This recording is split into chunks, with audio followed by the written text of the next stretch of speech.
my channel. Assalamualaikum warahmatullahi wabarakatuh. Waalaikumsalam warahmatullahi wabarakatuh. Alhamdulillah saya bisa bertemu dengan Pak Guru yang kemarin sempat heboh nih. Masih heboh sampai sekarang. Masih heboh sampai sekarang ya. Pak Guru, tempo hari itu kan menggelegar lah bahasa saya. Pak Guru berani itu masuk ke sarangnya ini kan ya, ke Robito, nggak main-main. Dan di situ Pak Guru melampiaskan unek-unek yang luar biasa. Termasuk polemik nasab ini bukan karena kajian keiman, tetapi oleh pihak-pihak dari Habaib itu sendiri. Betul. Nah, itu seperti apa bisa dijelaskan itu? Iya, jadi sekali lagi masalah habaib itu adalah bagian dari kultur keagamaan di Indonesia. Dan karena bagian dari kultur keagamaan di Indonesia, maka studi-studi akademik biasanya dibatasi atau bahkan tidak ada sama sekali. Karena biasanya dihalang-halangi oleh definisi-definisi atau tendensi-tendensi kesakralan. Jadi kalau misalkan sakral, maka tidak usah ada. Misalkan tendensi kesakralan itu adakah sampai sejauh ini riset yang menyebutkan berapa persen dari kalangan pesantren di Indonesia yang bisa sampai ke luar negeri dan menjadi akademisi misalnya. Studi terkait dengan hal ini sedikit sekali atau bahkan tidak ada sama sekali. Karena bahwa output pesantren harus ditempatkan di sini dan tidak ada urusan-urusan akademik menyangkut masalah ini. Nah, demikian pun dengan masalah nasab. Masalah nasab itu karena sejak awal memang sudah dijelaskan bahwa ini secara tradisional turun-temurun ada catatannya, maka studi-studi akademik itu memang tidak masuk ke situ.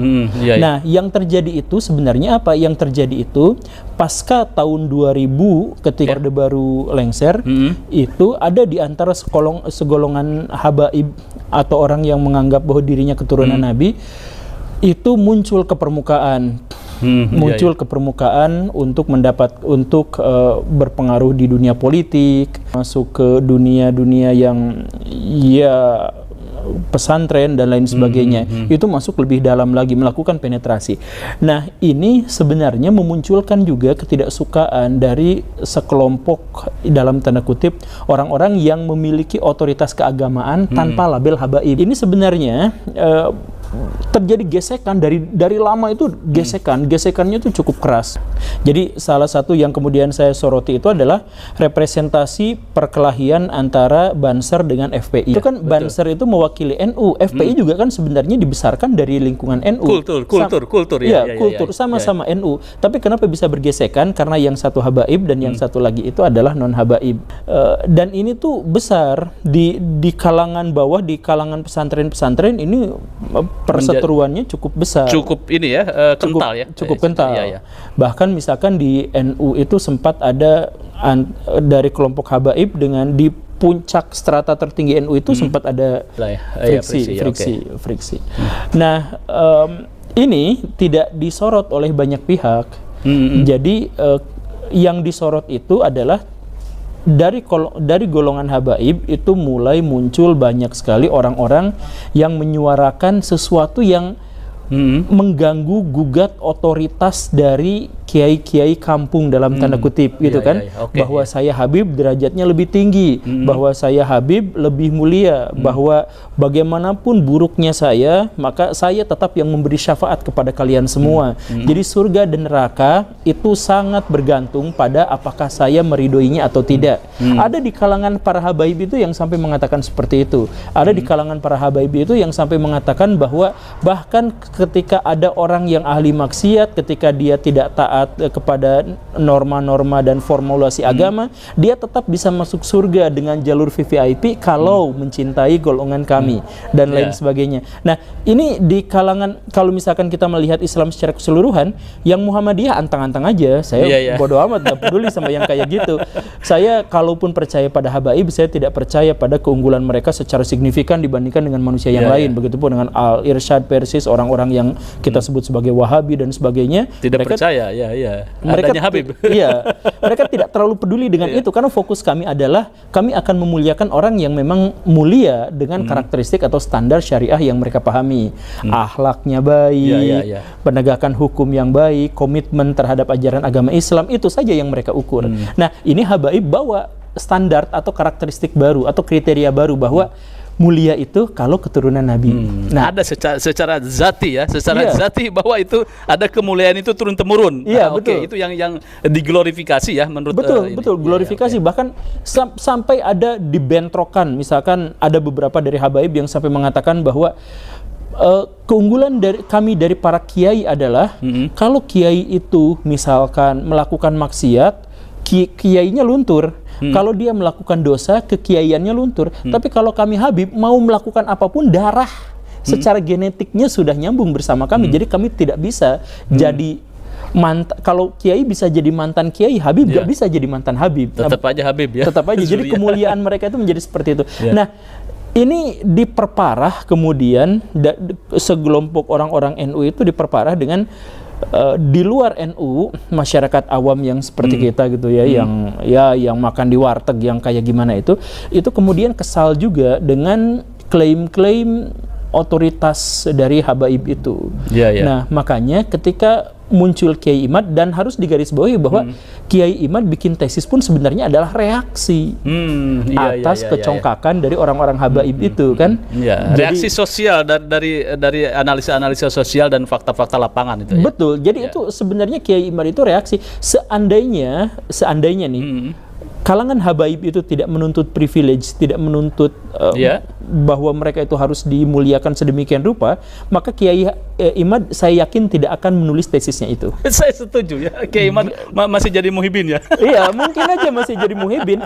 Yang membuat beliau itu protes itu kan adalah karena hal-hal buruk yang dibuat oleh para habaib itu. Makanya saya kemarin ngasih saran, bukan permusuhan, ngasih saran kepada para habaib, kalau mau polemik ini selesai dan para habaib itu dalam tanda kutip lah kembali mendapatkan tempat lah ya, tempat di hati masyarakat, itu oknum-oknum yang menyesatkan masyarakat demi mengglorifikasi diri dan kelompoknya, itu tertibkan dulu, hilangkan dulu orang-orang yang mencoba untuk ngurusin makam dan lain sebagainya, itu tolong ditertibkan dulu, karena masalahnya bukan akademik. Kalau misalkan akademik itu nggak akan polemik. Iya, iya, setuju saya. Jadi saya sering sampaikan debat antara Einstein dengan Born itu tidak memunculkan polemik yang gontok-gontokan, itu nggak ada karena debatnya akademik. Iya, iya. Nah, ini pun nasab itu kan mereka dengan Gus Rumailnya justru malah cari manuskrip sebanyak-banyaknya. Iya, Kemudian kayak Imad juga nyari. Itu nggak berpengaruh kepada masyarakat. Berapa banyak di antara masyarakat itu yang baca kitab-kitab itu? Oke, jadi artinya masyarakat itu tetap yang percaya karena sudah fakta-fakta sosial, itu yang benci ya tetap benci. Iya. Yang kemudian Ini masalah sentimen nggak bisa sentimen nggak dihentikan bisa dengan urusan-urusan akademik. Iya, saya setuju ya. Kemudian ini lagi nih tentang pendekatan ilmiah. Ini kan keduanya menggunakan ilmu nasab dah. Iya. Pak Guru kan mendekonstruksi kalau tidak salah. Iya, betul. Nah, itu seharusnya seperti apa nih Pak Guru? Sebenarnya dekonstruksi itu justru ada di tangan Kiai Imad. Oke. Jadi iya, iya. Kiai Imad itu mengatakan bahwa tidak ada naskah sezaman yang bla bla bla. Istilah tidak ada naskah sezaman itu adalah istilah metodologi ilmiah modern, bukan iya. metodologi nasab. Oke, iya ya. Dalam metodologi nasab mereka sendiri mengklaim, mengakui dan menegaskan, bahkan membanggakan bahwa emangnya ada dalam ilmu nasab syarat naskah sezaman. Mereka kan justru malah mempertanyakan Iya, itu. iya, iya, Bahkan iya. dengan bangga mengatakan, gak usah kayak gitu selama dia dipercaya dan seterusnya dan seterusnya. Surah wal istifado ya. Betul, Iya, iya, betul. Ya. Metodenya ya, ya. Sedangkan Kiai Imad justru malah menggunakan pendekatan historiografi modern, di mana ada nggak naskah sezamannya. Nah, saya ingin mengembangkan dari apa yang telah diidekan oleh Kiai Imad, bahwa coba bisa nggak silsilah nasab itu kita uji secara saintifik. Oke. Jadi secara saintifik itu artinya juga melibatkan tes DNA yang Bapak kemarin sudah lakukan. Iya. Kemudian juga menggunakan historiografi tradisional, historiografi modern. Jadi bukan hanya pengakuan subjektif bahwa kalau ada orang yang mengaku tentang keturunan Nabi dan dia diakui sebagai orang yang soleh, kemudian dikonfirmasi oleh orang yang soleh yang lainnya, maka dia dicantumkan. Ya, gak seperti itu. Kita menggunakan metodologi ilmiah. Karena apa? Jadi ilmu nasab itu Nah, ini ada, tapi nanti saya jelaskan. Ilmu nasab itu adalah ilmu yang diperintahkan oleh Allah Subhanahu wa taala, tetapi metodologinya itu buatan manusia. Oke, iya. Sehingga metodologi itu harus berkembang seiring perkembangan zaman. Kalau berhenti justru malah mengingkari perintah dari Allah Subhanahu wa taala. Saya setuju ya. Jadi harus nah, ini kenapa berkembang? Coba misalkan ya, dari zaman Nabi sampai zaman berikutnya ada perkembangan. Kemudian nanti misalkan ada Imam Tobari berusaha untuk di zaman Imam At-Tabari sejarah dengan pseudo historis itu masih bercampur. Tapi nanti kemudian ada tambahan, ada perkembangan signifikan di situ. Tapi entah sampai mana historiografi Islam dan ilmu nasab salah satu diantaranya itu justru malah terhenti. Kenapa? Kenapa nggak dikembangkan aja? Jadi peradaban Barat, metodologi sejarah peradaban Barat itu sangat berhutang misalkan terhadap ilmu kritik hadis yang dikembangkan oleh Imam Syafi'i dan kemudian Ahmad, kemudian Imam Bukhari dan Muslim. Itu kuat sekali dari sana. Kenapa justru kitanya tidak gitu? Nah, Oke. Iya, menurut saya juga sama Pak Guru bahwa ada ilmu rijalul hadis juga kan, perawi, pewarta dan sebagainya. Betul. Sehingga orang bisa melihat sahih dan tidaknya sebuah hadis. Kemudian ilmu nasab. Ilmu nasab saya pikir setuju Kiai Iman bahwa mendekonstruksi sebuah metode nasab klasik katakanlah ya. Nah, mestinya ini beradu data karena nasab itu masuk ke dalam historiografi atau kesejarahan mestinya hampir sama faktanya dengan historiografi seperti itu. Betul. Betul. Jadi jangan anti terhadap. Nah, sekarang setelah saya datang ke sana justru malah banyak orang yang mempertanyakan definisi ilmiah versi saya gitu. Makanya sebelumnya saya ingin sampaikan bahwa sebelum datang itu ada banyak peringatan kepada saya, jangan datang karena kalaupun menang ya bakal di gimana dan mungkin saja bakal di framing. Ya beneran dong di framing. jadi bukan adu ide tapi fokusnya adalah guru gembul itu pesantrennya di mana, dia itu sebenarnya siapa, apakah dia termasuk golongan liberal atau bukan, kok jadi masuk ke ranah yang seperti itu. Jadi tiba-tiba ad hominem kayak gini gitu, gimana kita mau berdiskusi dengan sehat kalau tiba-tiba ujungnya adalah seperti itu. Dan luar biasanya sekarang ada beberapa konten kreator yang mengaku dirinya sebagai dosen, mengaku dirinya sebagai profesor, melakukan definisi tentang ilmiah. Iya. Dan luar biasanya apa? Dosen yang dimaksud atau profesor yang dimaksud itu ketika saya kontak, ayo kita diskusi terbuka. Kalau memang profesor atau memang dosen gitu ya. Oh maaf saya nggak ada waktu. Iya. Jadi kalau bisa Pak, kan Bapak di sini wartawan terkemuka dari negeri Antah Berata. Saya mohon kalau misalkan Bapak mau, ini engagementnya cukup tinggi saya pikir. Saya tantang untuk diskusi pada seorang yang gelarnya itu profesor, yang gelarnya itu dosen, gelarnya siapapun terkait dengan definisi ilmiah yang ngaku di konten kreator di kontennya itu mau menguliahi guru gembul soal definisi ilmiah dan sebagainya. Ayo kita diskusi tapi sehat dan terbuka ya. Kita sehat, kita terbuka, kita disiarkan sama banyak ini. Jangan khawatir karena saya cuma guru honorer biasa, ya tentu saja punya kemungkinan kalah yang sangat besar kalau berhadapan dengan profesor dengan dosen, tapi ayo kita diskusikan terkait apa yang dimaksud dengan ilmiah. Apakah tauhid itu bisa kita ilmiahkan, apakah nasab itu bisa kita ilmiahkan dan sebagainya. Ayo kita diskusikan itu. Cuman kalau urusannya dengan Robitoh Alawiyah nanti lagi. Siap. Karena ya itu jadi cerita-ceritanya keluar dari hal-hal yang ilmiah gitu. Makanya saya bilang kemarin ke Robitoh Alawiyah, saya mohon maaf saya masih sangat menghargai beberapa orang yang ada di sana yang mengundang.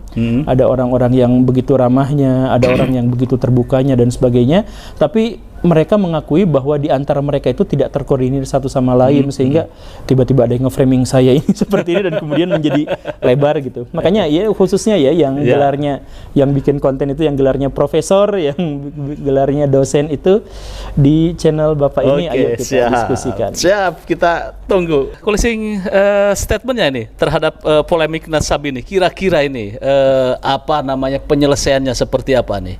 Iya, penyelesaiannya seperti tadi, atau saya contohkan aja langsung, misalkan dalam perdebatan kemarin itu saya melakukan kesalahan pada perhitungan angka. Sebenarnya bukan salah hitung, tapi saya pelupa. Jadi seharusnya 58, saya sebut 78, dan saya akui saja bahwa itu adalah bagian dari kesalahan saya. Tapi bukan kesalahan berpikir, karena saya di situ justru telah membuktikan, dan saya bisa saja mendeklarasikan, saya membuktikan bahwa pernyataan saya bahwa ilmu nasab itu tidak sesuai dengan kriteria akademik itu terbukti karena diakui sendiri oleh mereka. Mereka mengakui bahwa kita tidak mensyaratkan kok adanya naskah sezaman, misalkan yang seperti itu ya, atau misalkan bahwa kita akan percaya pada orang per orang gitu. Jadi sangat ketergantungan pada tradisi lisan.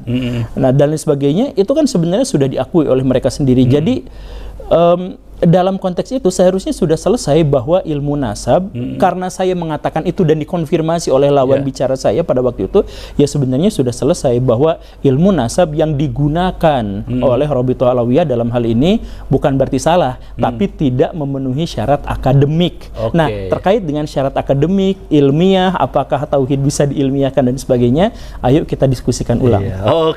Terima kasih. Ya, bagaimana nih komentarnya? Kita tunggu nanti perdebatan antara sang profesor dengan guru Gebo.